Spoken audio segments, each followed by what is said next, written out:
All right, Ric Bucher is joining us here in studio. You've been covering this league, both of us. We've been covering it or watching it for 30-plus years. Mm-hmm. Usually the world champions at home play with a certain confidence and Verve, gravitas. if you will. Yeah. They looked like Oklahoma City in game one. Yeah. And I said this before. Great teams all have something in common. Mm-hmm. Even though this is a collaborative unit, you do kind of turn to the guy. Even Pippen, Hall of Famer. Mm-hmm. Michael, it's yours. Mikhail DeBerg, Yeah. it's yours. Kobe and Shaq were different because they both were ones. But it does matter when two of the last three shots by Tatum were fallaways. It's almost like he has to be convinced to be aggressive, right? Yeah, well, he doesn't have a go-to spot. He doesn't have a go-to shot. And in looking at – look, after they won the championship last year and the way he played for the better part of the regular season, I thought I was seeing a different guy. I thought he had taken a step up in confidence. Prior to that, it was Jaylen Brown who wanted the ball and was willing to go get it. Yeah. And I saw more from Jayson, like he was willing to get it. But then I did a little deeper dive, and he was willing to shoot the three more and be aggressive in shooting that. And he hit some clutch shots from three over the course of the season. So it gave you the appearance that he'd become more of that go-to guy. But it was at the cost of his mid-range game and finishing at the rim. He took fewer shots at the rim this season than he ever has in his career. And his mid-range went down as well. What compensated for that? He took nearly half of his shots from three-point range. So now we're looking at your go-to guy who, if his three-point shot is not falling, which it has not in this series, what's he going to? And on the other side of the equation, you have the New York Knicks, who have the most clutch player who is comfortable playing at all three levels. Jayson Tatum has morphed where maybe at the beginning of his career you could say he was a three-level scorer. So, he's not now. Okay, so I'm going to throw this at you. This is where I defended him. I said Danny Ainge and Brad Stevens essentially are the franchise. Mm-hmm. They have built this passing, shooting, it's a very offensive-minded franchise. And because Tatum is such a collaborative guy, he'll beat guys off the dribble, pull back, three. Yeah. Michael and Kobe would have fought this. They would have said, and I love the Zen Master. Phil Jackson knew there were moments, we're not running the triangle. Michael's taking it over. This organization, it's almost like the GMs have too much power. It's so analytically driven that Tatum, you can watch him. Rick, he'll beat guys off the dribble, pull back, and take a worse shot. You saw it in game one. I mean, Joe Mazzulla said, hey, we took 63s, but they were good looks. So essentially, I'm good with us taking 63s. And the thought is, you shouldn't be good with that because you lost. And there are other ways to play the game. And maybe the best thing, not that I'm wishing that the Boston Celtics lose or not repeat, but perhaps the best thing for the game would be if they get knocked out with their philosophy. Because it's a copycat league. Yes. People believe that if you take, I can literally tell you, and plenty of GMs and coaches hate it, but they've been told analytically, they've been shown the formula, if you take a certain number of threes, you have a better chance of winning versus teams that are following that formula. Okay, but are they considering Adam Silver telling the officiating crews, let it be muddied up? Well, that's the huge difference here, and that's what we're seeing. That's why road teams, by the way, my theory, why are road teams and underdogs doing well? Because if you have two teams, one with a better record with a home court advantage, a pretty offensive team, and the league goes, you can wrestle with them. Well, the finesse team is like, whoa, and the wrestling team is like, well, this is who we are. Yeah. So you're finding these teams like New York and Golden State, by the way, without Steph. They love grabbing and pushing. Tonight's game, now I think Minnesota will win, but my take it, we're seeing all these underdogs win. The league's allowing officiating that plays to the less aesthetically pleasing team. The grinders, the grabbers, and that's what the Knicks are. Well, essentially, it makes it a lower scoring game. Yeah. And it becomes a possession-by-possession game. And you're right. And I don't know that we've ever seen the physicality. It's crazy. That we've seen in this playoffs. I love it. So do I. Right? Because it forces, the other thing it forces you to do, by and large, is if you're going to create shots, you have to run offense. Real offense. Yes, real offense. You can't just come down and chuck shots or expect that you're going to get to the rim. Okay, so now old J-Mac threw this one out there. He said, if you get beaten 5 games or 4, and I don't think they will, but you get beat by the Knicks. Yeah. Brian Windhorst today said, listen, if they just keep their first-round pick and fill the roster with a pick, they can't even bring Al Horford back. They'll be over $500 million. Yeah. He said they're going to make moves here. And I do think, here's my take, is that we thought Denver was going to win multiple. And then they get rid of was it Bruce Brown? Bruce Brown, KCP. Contavious, Caldwell Pope. All of a sudden you look up and you're like, Jeff Green. we're just a good team. Yeah. What would change that for Boston? Giannis. So you go Giannis and Tatum, and now you have a true dog in the number 1. And so my take is, if they lose, should you just do a Denver and go, we'll lose a couple pieces, but we'll be very good. You kind of have a passive star on this. Yeah. And so my take is, you have to make a move if you get shelled by the Knicks, do you not? I would expect that they would. I thought that they would carry the freight, and you would pay the price if you win the championship and you have a chance at a three-peat. You're almost obligated to try to bring everybody back. Al Horford, I can give or take. Essentially, if you're keeping the rest of that core. And by the way, a big factor here that we're not going to get into now, but Kristaps Porzingis only being partially available is a big factor in this, because he's the one guy who has a mid-range game. That's where I would push back on you with Giannis being the solution. Yeah. Yes, he's going to bring more dog and aggression, but he's not your go-to closer. Again, what you're seeing is the teams that are winning against this physicality. It's basically, we're going to run you off the three-point line, and we're going to meet you at the rim, and we're allowed to body you when you're going to the rim, so you're not going to score at the same level. So what do you have for a mid-range game?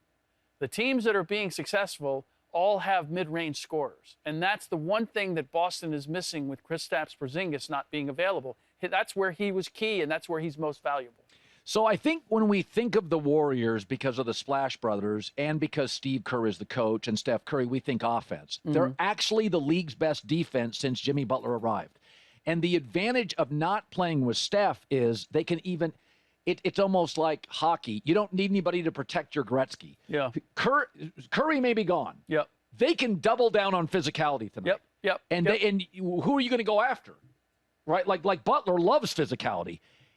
In a weird, now I'm not saying, I do think the Warriors can win a game and push it to a 6 or a 7 without Steph. Do you? I think it's possible, because I think that their basketball IQ and their system trumps all the other advantages that Minnesota has. Minnesota is more athletic, they're deeper, they're more versatile, bigger, all of that. But basketball IQ and your system can negate all of that, as we saw in Game 1.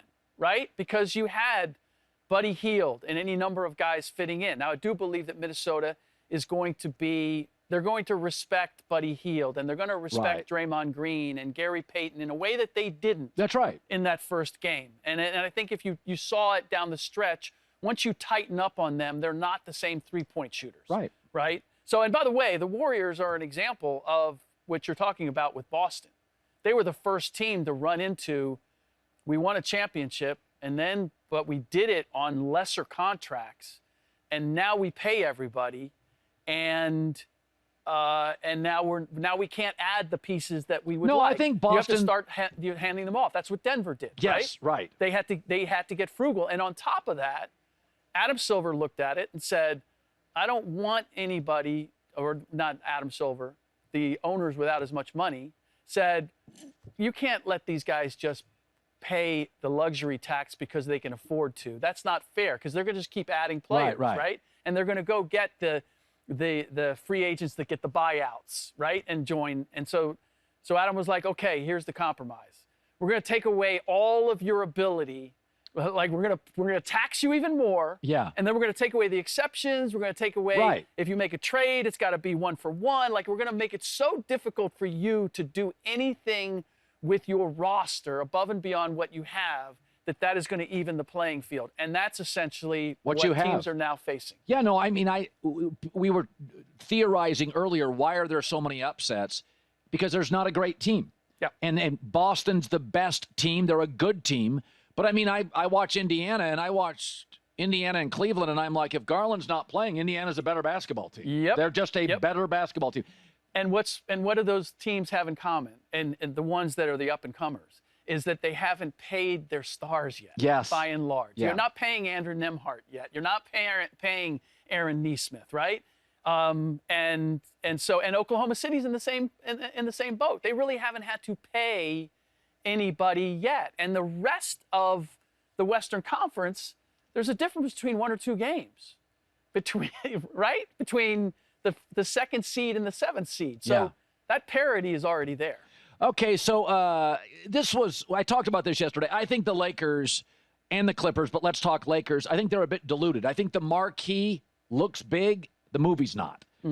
This is a player that won't get in shape.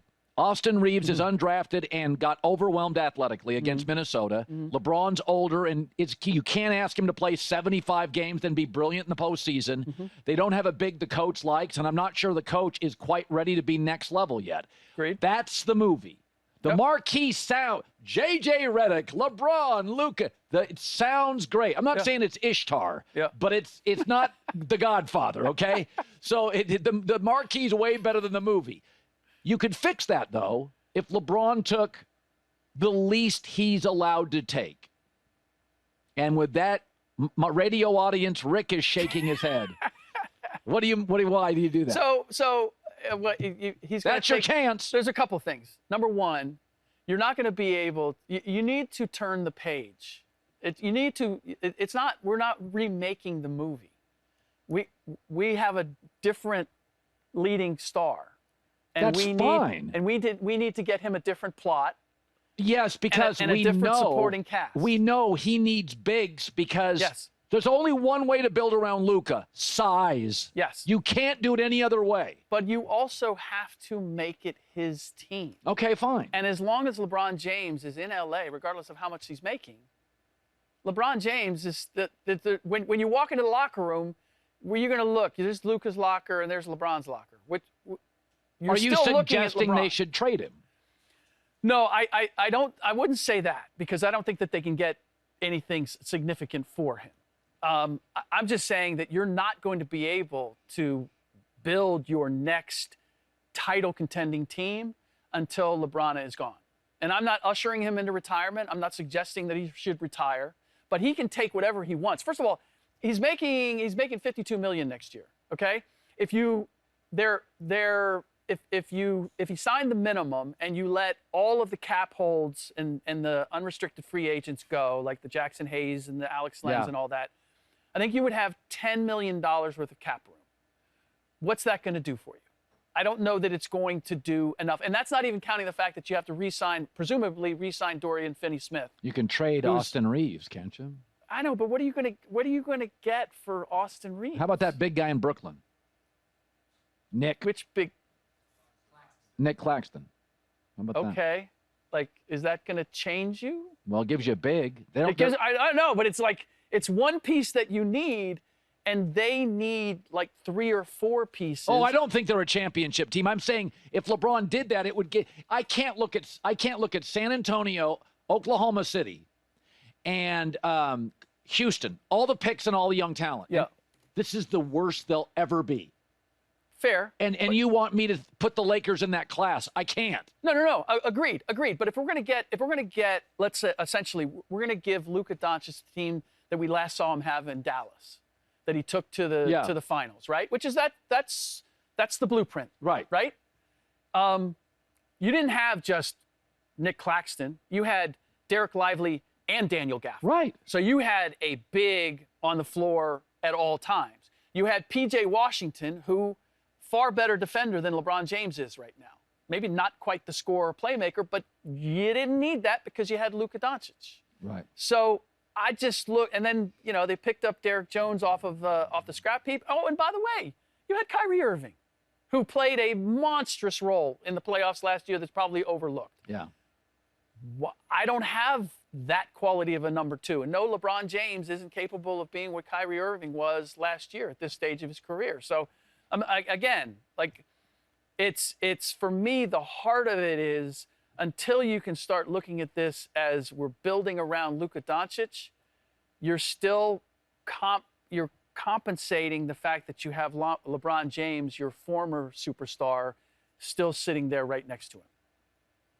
Does that, am I, Yeah, like, I mean, does that make... I just think LA is in the business of selling us movies. And, Yes. and what the Clippers and the Lakers, to a larger degree, are selling us is a really average movie with a great poster. When was the last time that the Lakers legitimately were a title contender? Take out the COVID year? So I'll give you the COVID year. It's still 5 years. Right, right. Yeah. So no, we've, in our minds, we've always had them, oh, they're just a piece away. They're right there. They could go. okay. And I know they went to the Western Conference Finals, got swept by Denver, but let me ask this. So let's just get down to the Giannis piece. Okay. Because we all felt with the Knicks, they need another piece. And maybe they do, but it may not be as big a piece as everybody thinks. Because maybe Brunson is a 1, and he's not a top 5 or 6 1, but between Bridges and OG, and you're like, well, we don't need it because our 2 and our 3 and Josh Hart. So my takeaway is new information creates new opinion. I thought they got to make a big Giannis move, and I'm like, well, Giannis would be great because Brunson and Hart are great free throw shooters late, so you wouldn't have to have Giannis necessarily close. Sure. Giannis would give you leads, and Hart and Brunson, ball in their hands, get fouled. Yep. So I think Giannis would make them, and to me, Giannis, if you could keep, but you'd have to give up so much to get him. I guess this is the question. If the Knicks knock off Boston, and they get to the Eastern Conference Finals, and when they beat Boston, they can get to the finals. I'm sitting there thinking, maybe they just need another Mikal Bridges level guy, or doesn't it not change how we think about the Knicks needing blank? Yeah. This series is changing how I think. If the NBA is going to allow tug of war during the playoffs, I'm not sure they need a lot. No, I agree with that. I think it's wide open. I think the Indiana Pacers and the New York Knicks both are capable of getting to the finals. They just keep changing This year. big. So you keep Hart, Brunson, OG, Mikal, and then you just every year or two try to get a big that fits. Yes. Here's the thing, though, that, and it's not as sexy as Giannis going to New York, but, and I agree with you 1,000%. What I want to pair him with is a dynamic point guard who's my closer. That's what I want. And so you have that Oklahoma City. You have that in where else am I thinking? I looked at Orlando with Paolo Banchero as a point forward. I think that works. Houston, not quite there. Detroit, I think, is a great pairing with Cade Cunningham. And those teams have young pieces and draft capital. If I'm Milwaukee, getting Karl Anthony Towns, I would rather have a number of picks and a couple of young dynamic players that I'm starting over with than going to try to get an established star and build around Karl Anthony Towns. I already saw that movie in Minnesota, and it didn't get that far. Ric Bucher, good stuff. Delivers. I think we got a lot done today. We did. We were very efficient. Like a spring cleaning. We got everything bagged up and ready to go. Yeah, there'll be more next week.